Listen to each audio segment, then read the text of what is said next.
Salom do'stlar.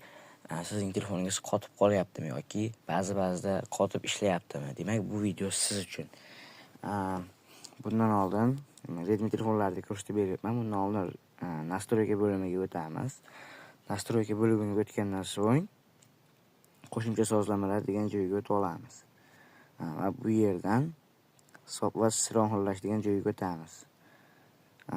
Ma'lumotlarni avtomatik sirohlash. Bu sizda yonib bo'lsa, o'chirib qo'ying. Nimagaki sizning internetingiz ishlayotganda ma'lumotlarni avtomatik ravishda masomalar qayta tiklab, sizning telefoningizni qatishiga olib kelishi mumkin. Va yana bitta joy, ikkinchi joy yonib bo'lsa, albatta o'chirib qo'ying. Bu telefonning aksariyat hamma telefonlar 99% telefonlarda qatishiga olib keladi. Va xotirani kengaytirish.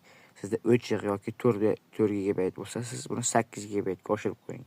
Telefoningiz bitta перезагрузка bo'ladi, o'chib yonadi, hech qanaqa ma'lumotlaringiz o'chib ketmaydi va telefoningiz oldingi holatdan ko'ra sal yaxshiroq ishlaydi.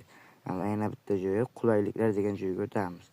Ko'rish degan joyga o'tib, bu yerda animatsiyalarni olib tashlash degan joyni yoqib qo'yasiz. Sizda o'chiq bo'lishi mumkin, yoqib qo'yasiz va sizning telefoningiz 2 baravarga yaxshi ishlashni boshlaydi. Videomiz yoqqan bo'lsa like bosib, obuna bo'lib qo'yinglar. Bundan keyingi videolarimizda ham yana qiziqarli, shunaqangi foydali videolarni chiqarishga harakat qilaman.